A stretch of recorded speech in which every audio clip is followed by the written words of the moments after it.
Bonjour à tous, ça faisait un petit moment qu'on ne s'était pas vu sur cette chaîne.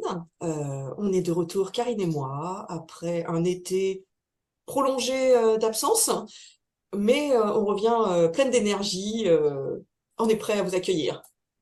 Qu'est-ce que tu en penses? Alors bonjour Sonia. Alors déjà, après de multiples galères, on a quand même réussi à se mettre en route. Donc bah écoutez, on est vraiment ravis de vous retrouver et de partager à nouveau des moments avec vous. C'est ça. Et aujourd'hui, de quoi est-ce qu'on va parler? Alors aujourd'hui, on avait envie d'évoquer la différence entre l'astrologie et la voyance, parce que c'est souvent une question qui m'est posée. Et donc je voulais évoquer un petit peu ce sujet. Alors déjà d'entrée de jeu, je voudrais juste mettre un petit peu les choses à plat. Concernant la voyance, je n'ai pas d'expérience. Donc c'est simplement ce que j'en connais depuis 25 ans, que je m'intéresse à l'astrologie et tout ce qui est ésotérisme. Mais je peux très bien dire des bêtises et donc je vous invite à corriger mes propos s'il y a besoin dans les commentaires. Ça sera tout à fait bienvenu. Et en tout cas, voilà, je vais vous partager un petit peu ma vision par rapport à l'astrologie et la différence avec la voyance. T'as vu, je me suis mis dans le thème. J'ai le soleil, j'ai la lune. On est dans l'astro avec plein d'étoiles autour. Alors, d'ailleurs, on va peut-être commencer par peut-être redéfinir un petit peu chaque thème. Donc, l'astro, la voyance qui peut être aussi déclinée enfin pas déclinée, mais séparée en plusieurs petits morceaux. Donc, qu'est-ce que tu peux nous dire là-dessus? Alors, bah, déjà que en astrologie, la première des choses, on me demande souvent si j'ai un don. Alors, en astrologie, on n'a pas de don. Voilà, on n'a pas de don divin, voilà, non, non, non, pas du tout. C'est que du travail. Beaucoup, beaucoup, beaucoup, beaucoup de travail pour voilà, déchiffrer les étoiles, déchiffrer ce que le ciel natal a à nous transmettre. Une Et interprétation. voilà, pardon. Une interprétation. C'est une interprétation. On apprend une nouvelle langue avec l'astrologie. Et vraiment, avec toutes les subtilités que peuvent avoir chacune des langues étrangères que l'on apprend. Et donc, d'où la difficulté à interpréter. Oui, parce que chaque Ensuite, langue a enfin, ses subtilités même. oui, complètement, complètement. Donc, après, pour la voyance, je sais qu'il existe plusieurs types de voyance, que chaque personne adapte aussi l'outil au ressenti qu'elle a par rapport à ce qu'elle veut en faire. Donc, il y a des gens qui pratiquent de la voyance avec, bah, on connaît tous les cartes, Mhm. avec du marc de café. Ça, c'est vraiment des anciennes techniques. Avec, bah, il y a encore des pratiquants de boules de cristal, hein, très très très très peu, mais il y en a encore. Après, enfin, d'après ce que je sais, on peut faire de la voyance avec n'importe quel support. Le tout, c'est d'avoir quelque chose qui correspond à la personne qui l'utilise, en fait. Ouais, c'est un outil de connexion en fait. Tout à fait. Comme on pourrait utiliser le Bluetooth ou le Wi-Fi en fonction de ce qu'on a à dispo et ce qui fonctionne le mieux. C'est ça, exactement. Et voilà, ce qui résonne le plus avec notre ressenti. Ok. Après, en termes d'astrologie, il faut savoir qu'il y a aussi différentes astrologies. On a l'astrologie dite traditionnelle qui, euh, qui est peut-être de moins en moins utilisée au jour d'aujourd'hui, puisque c'est une astrologie qui est basée aussi sur les prédictions, les prévisions. Et là, je dis bien prédictions parce que les anciens faisaient des prédictions sur la base de l'astrologie. Au jour d'aujourd'hui, on l'utilise plus, ou enfin très peu. Il y a très peu de personnes qui savent faire des prédictions avec l'astrologie. C'est extrêmement compliqué. Et voilà, ça demande beaucoup de travail pour finalement peut-être un résultat qui n'est pas forcément très satisfaisant. Parce que du coup, les prédictions, elles étaient faites sur les mouvements des planètes qui sont analysés. Et donc, bah, par exemple, aujourd'hui, les planètes ont une certaine disposition. Et on se dit, dans un mois, elles seront placées comme ça. Donc, en fonction du mouvement qu'elles auront fait, voilà ce qui pourrait se passer. C'est ça Ouais. exactement. On va utiliser le mouvement des planètes pour, entre guillemets, prédire des événements. D'accord. Et donc, ça, au jour d'aujourd'hui, c'est quasiment plus utilisé. L'astrologie que l'on utilise aujourd'hui, c'est plus une astrologie qui est basée sur l'humain et qui va vraiment permettre à la personne de trouver des clés d'évolution, de trouver, de se remettre en question aussi, beaucoup une astrologie à base de psychologie et aussi, on remet vraiment l'humain au centre. On redonne Donc, le libre arbitre aussi, peut-être, du coup. comment? On redonne aussi le libre arbitre, peut-être.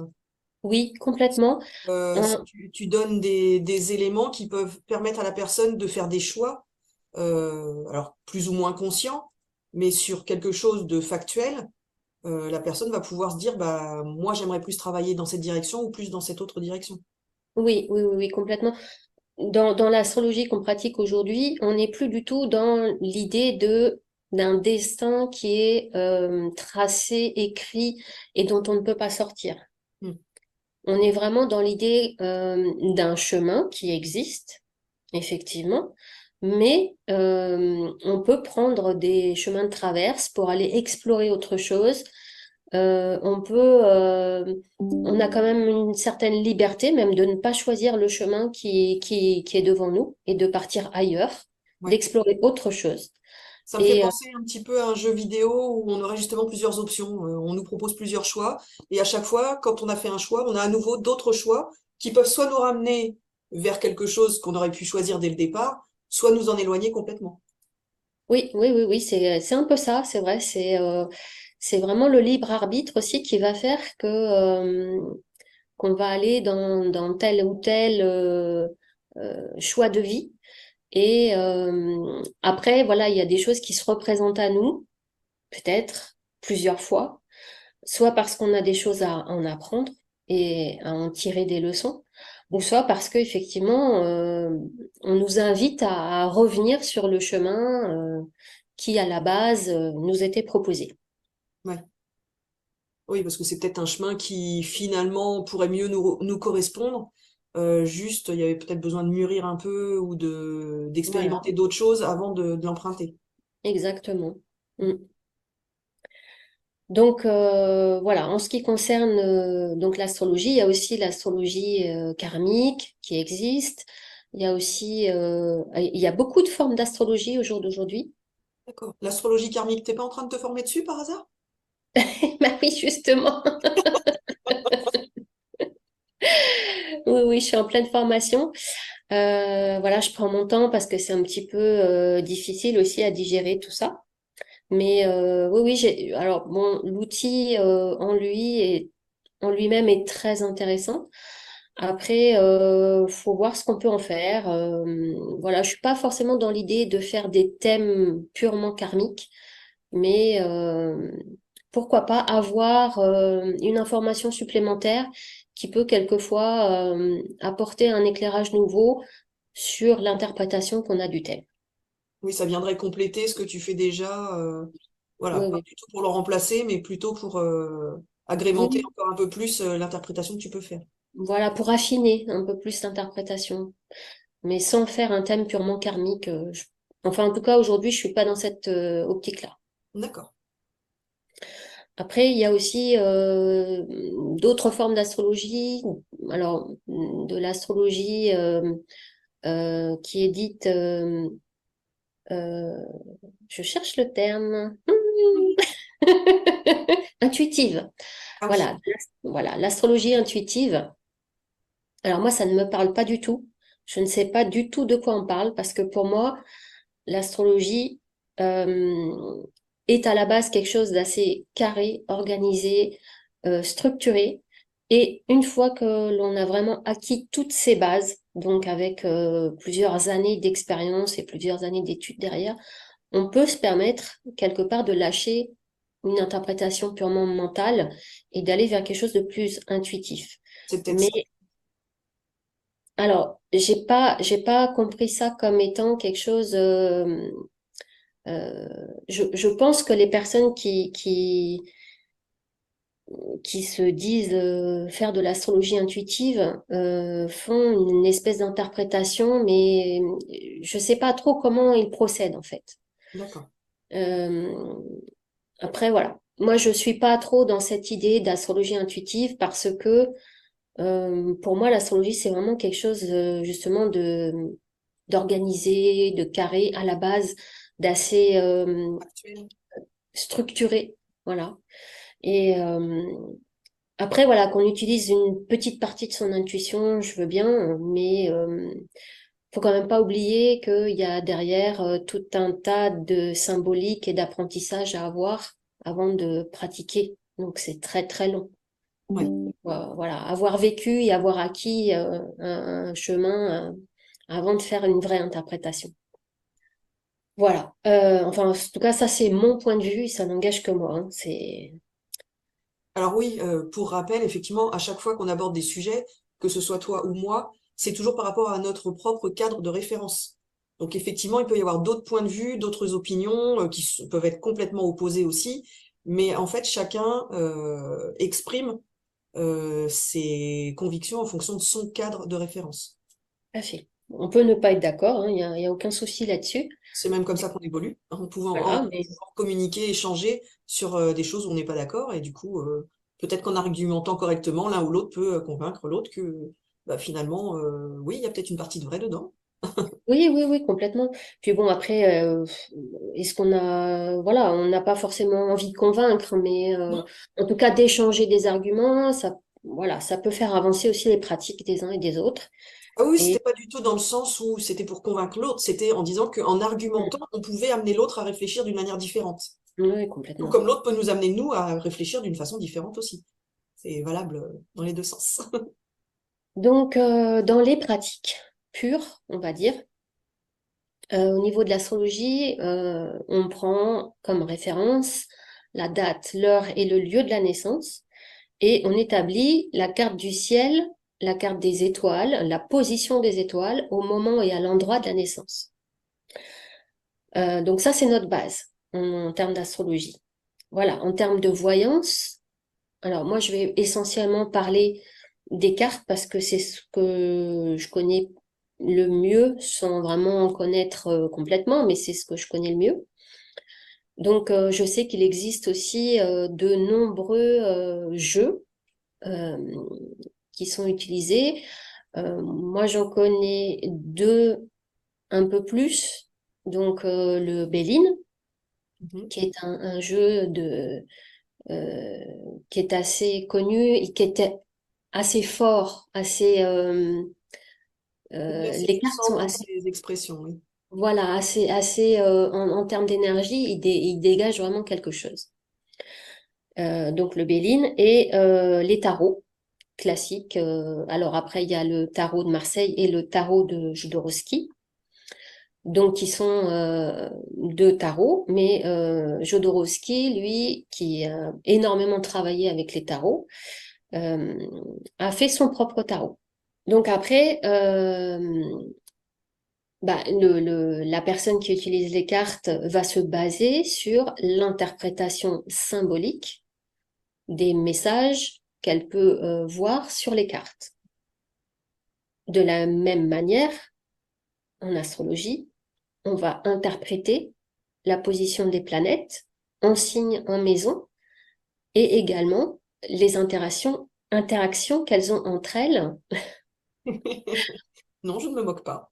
Ben non, du tout. Donc les interactions qu'elles font entre elles pour dégager une interprétation.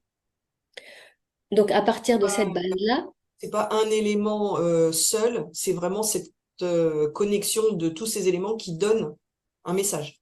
voilà, c'est ça. Donc sur cette base-là, que ce soit en voyance ou en astrologie, on est sur une lecture de symboles. Donc c'est là où les pratiques, entre guillemets, se rejoignent. Oui, c'est une base commune. Voilà, c'est vraiment de la symbolique. Mm. Et donc d'ailleurs, sur le Béline, on peut voir qu'il y a des symboles astrologiques. D'accord. Et même sur le tarot, sur certaines cartes, on a des symboles qui sont un peu similaires aussi. Mm. Donc tout ça reste de l'interprétation symbolique. Et d'ailleurs, il y a des personnes qui font de la clairvoyance ou de la voyance et qui se basent sur les signes dans la nature, carrément. D'accord. Donc, eux se basent par exemple sur le vol des oiseaux, sur les animaux, l'interaction avec la nature, voilà, et qui vont interpréter ça comme étant des signes également. Donc, toujours dans une histoire de symbolique. Oui. On en revient toujours au même. Euh, Et alors du coup, là on a vu un peu ce qui était commun à l'astrologie et à la voyance. Du coup, qu'est-ce qui les différencie? Qu'est-ce qui fait que c'est pas les mêmes pratiques et que les, les tenants et les aboutissants peuvent varier?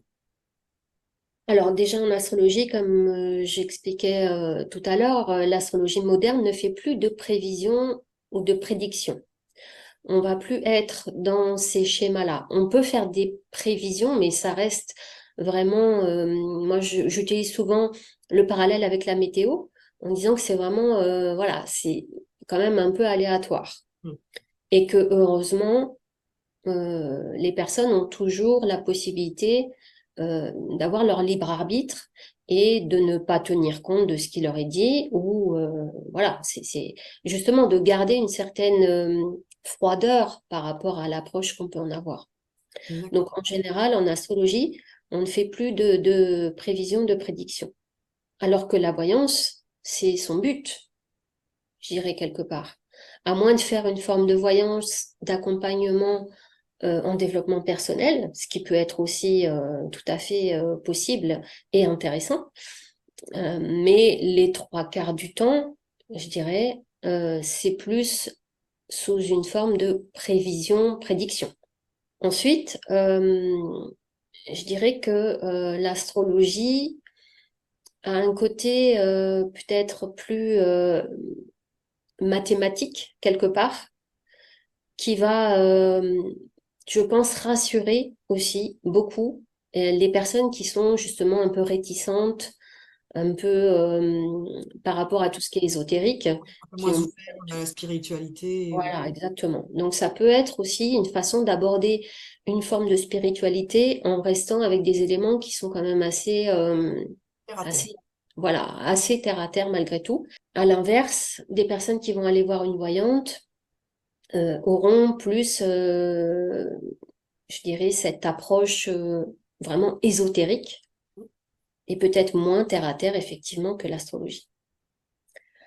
Oui, ils sont Euh, peut-être un peu plus ouverts à des choses moins palpables, on va dire. oui, oui, je pense qu'il y a un côté un peu comme ça où des personnes qui sont vraiment en recherche de quelque chose, d'une réponse, je dirais, connectée, vont aller chercher plus facilement chez une voyante que chez un astrologue. Après, l'astrologie demande beaucoup, beaucoup, beaucoup d'investissement de temps et de jus mental, d'énergie, de formation, etc. Et je sais aussi que tout ce qui est tarot, en tout cas, demande aussi énormément. Et donc, je sais que oui, le tarot demande aussi énormément d'investissement, d'apprentissage de symbolique, d'études derrière. C'est assez long aussi pour faire une véritable interprétation. Et c'est là-dessus aussi que je voudrais venir, que ce soit en astrologie ou en voyance ou en clairvoyance. Je pense que il est extrêmement dangereux de se lancer dans des pratiques que l'on ne maîtrise pas ou peu, que ce soit pour nous ou pour les autres. Donc vraiment, avant de vous lancer dans quelque chose de ce type, de proposer vos services d'aide, que ce soit gratuit ou payant d'ailleurs, hein, peu importe. Oui, Euh, les bénéfices ou les problématiques peuvent être tout autant présentes qu'on paye ou non.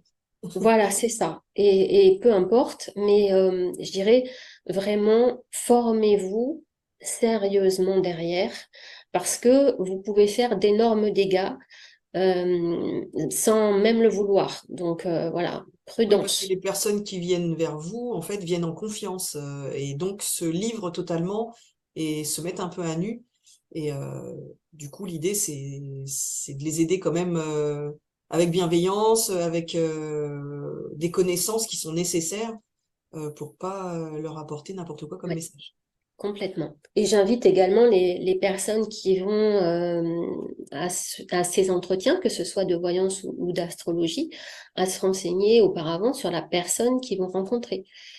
Donc, avoir un minimum d'informations sur cette personne, sur son parcours, sur sa formation. Et puis, il y a une chose qui marche bien aussi, c'est quand même le bouche à oreille, hein. Ouais. Donc, à partir du moment où vous avez des personnes qui ont déjà eu l'opportunité d'être en entretien avec cette personne, d'aller les questionner, de savoir comment ça s'est passé et ce qu'elles ont pu en tirer. C'est important d'avoir le retour aussi de personnes qui ont testé avant vous. Ça paraît des choses basiques, mais ça reste Primordial. important à dire. Mm. Important à dire. Il y a aussi des personnes qui fonctionnent par flash, donc qui n'ont aucun support, Mhm. qui reçoivent des informations de clairaudience, clairvoyance, de ressenti. Après, toujours pareil, là, c'est l'expérience qui fait que la personne peut décoder et interpréter ce qui se passe en elle et ce qu'elle entend et ce qu'elle perçoit. Et donc là, par contre, je ne sais pas s'il y a de la symbolique ou pas dedans, s'il y a un décryptage symbolique, peut-être. En tout cas, il y a des personnes qui fonctionnent aussi à travers les rêves. Oui. Voilà, je sais aussi qu'il y en a qui font carrément la voyance à travers les rêves.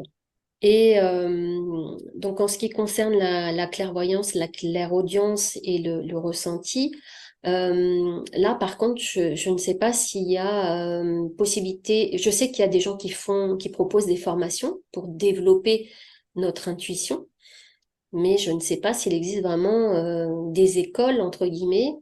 Euh, Là, voilà, je, j'ai pas toutes ces informations-là, en tout cas. Oui. Bah, Je c'est vrai sais. que moi, par exemple, dans mes séances de magnétisme, alors tout au départ, c'était assez protocolaire puisque je sortais de la formation et que du coup, on est plus dans le mental, dans la réflexion, lorsqu'on fait une prestation. Mais petit à petit, j'ai effectivement comme ça des messages qui me sont venus, alors que ce soit des messages que j'ai pu avoir par quelque chose que j'ai pu voir, entendre ou ressentir, alors que je comprends pas forcément sur le moment, parce qu'une fois j'ai vu, c'était des branches, enfin bon, il y avait une histoire de branches d'arbres qui étaient dissociées, séparées les unes des autres, etc. Et j'ai juste exprimé ça en fait à ma cliente, qui elle a totalement compris tout de suite ce à quoi ça faisait référence. Mhm. Ouais. Oui, à ce moment-là, je pense que c'est plus de l'ordre de la transmission pure de l'information, en fait. Donc, c'est juste être ce qu'on pourrait appeler canal, Oui, mais pour moi, c'est pas de la voyance. Tu vois oui. la différence? La différence, c'est que en tant que canal, on va juste transmettre une information, un ressenti, une vision, euh, un mot. On va le transmettre comme on l'a reçu, en fait. Oui. Et il n'y a pas d'interprétation. L'interprétation, elle n'est pas pour nous, en tout cas. Non, et puis on n'a pas les outils pour pouvoir interpréter. C'est ça, c'est juste un message qui est transmis, mais qui n'est pas destiné à être interprété par nous. Oui, on véhicule juste le message. Voilà. Et après, la personne, elle, va te dire, ah oui, ça fait référence à quelque chose que, voilà, je vois tout à fait ce qu'on veut me dire, mais voilà, mais ça reste une transmission comme si on avait un, un message qu'on venait de nous donner au creux de l'oreille et qu'on le transmet à la personne, on transmet mot pour mot ce qu'on a entendu. C'est ça. La voyance, c'est vraiment une interprétation. Il y a un travail d'interprétation derrière pour vraiment euh, transmettre une information sur un potentiel futur ou une potentielle réussite ou un potentiel échec d'un projet. Et donc là, c'est vraiment un travail d'interprétation. Oui. Donc pour moi, c'est complètement autre chose. Ah, il y a aussi une autre pratique que j'ai revue il y a pas longtemps. D'ailleurs, ça m'a fait sourire. Euh, c'est le yiking. Le quoi donc? Le yiking. Je ne connais pas du tout. Ah, ça, c'est une méthode de prévision, prédiction, plutôt prédiction, basée sur un énorme bouquin. Donc, c'est plutôt chinois de mémoire, je crois. Enfin, c'est asiatique, ça, c'est sûr. Et donc, c'est voilà, des signes qui sont dans ce bouquin et qui viennent donner une certaine interprétation. Enfin voilà, c'est pareil, il y a une interprétation dans le Un peu Viking. comme on pourrait utiliser des runes. Les runes également, ouais, ouais. J'ai également vu une dame qui faisait même ses propres runes. Ça, c'est top. D'accord. Ouais, ouais, elle fabrique elle-même ses propres runes. Et oui, bah, oui, c'est un peu aussi. Alors, c'est une méthode ancestrale, puisque là, c'est vraiment les Celtes qui utilisaient les runes. Et ben, c'est aussi une interprétation symbolique enfin, de signes, de symboles, les runes, voilà. Oui. Donc, ça aussi, c'est, oui, effectivement, une méthode de prévision-prédiction qui est assez ludique. Moi, je trouve ça un peu, voilà, j'aime bien. C'est sympa. Ça ressemble presque à un jeu, mais il faut faire attention, les messages ne sont pas toujours aussi agréables que lorsqu'on dit. Ah oui, ah oui. Ah oui, de temps en temps. Alors, puis effectivement, quand on a un message un peu redondant, on va dire, voilà, même si on insiste lourdement en posant la question de différentes manières et qu'on a toujours la même réponse, voilà, Faut se faire une raison. voilà, au bout d'un moment, il faut essayer d'accepter ce que l'on nous transmet.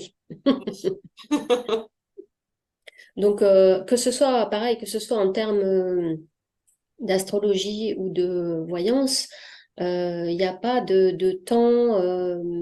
On va pas consulter, entre guillemets, on va pas voir un astrologue tous les ans systématiquement ou tous les mois ou tout. Et la voyance, c'est pareil. Faut pas, enfin, je dirais, il faut pas tomber dans une espèce de dépendance non plus. Oui. On n'est pas là pour donner les réponses à la personne sur sa vie, les choix qu'elle a à faire, mais juste pour guider. Donc, guider la réflexion, guider. Oui, parce que la répétition pourrait justement retirer le libre arbitre de la personne et fausser le chemin parcouru, puisque on ferait des choix en fonction des dires de quelqu'un d'autre et pas en fonction de ses propres ressentis. Voilà, complètement. Et donc, toujours se faire confiance. Moi, c'est ce que je dis aussi souvent aux personnes qui viennent en entretien. Euh, voilà, quelquefois, on peut avoir une interprétation sur une planète, admettons une position planétaire particulière, et que la personne dise, bah non, je, là, je ressens pas trop.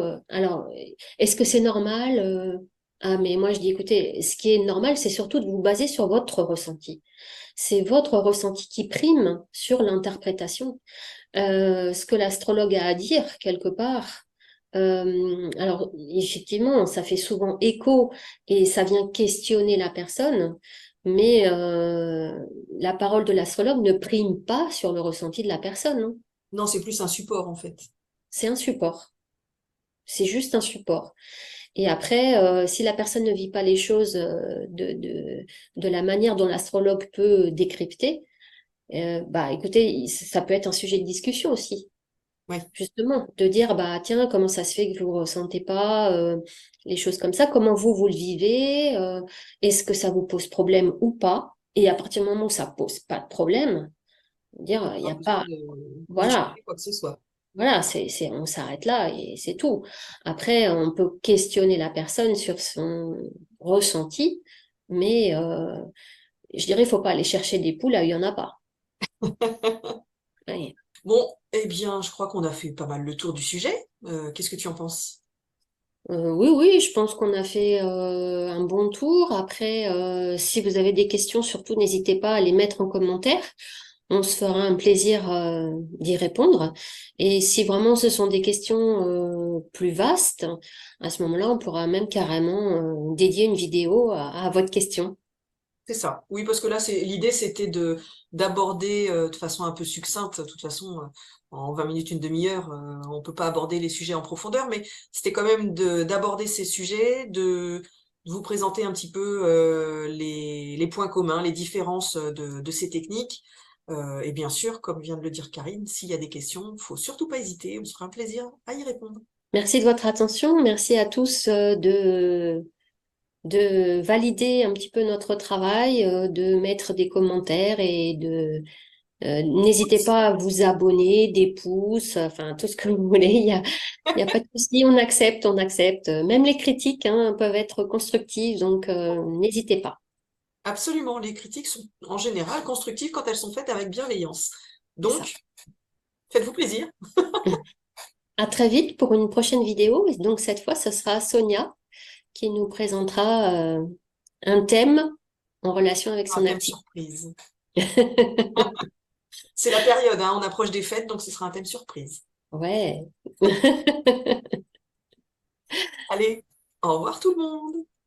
Bonne journée.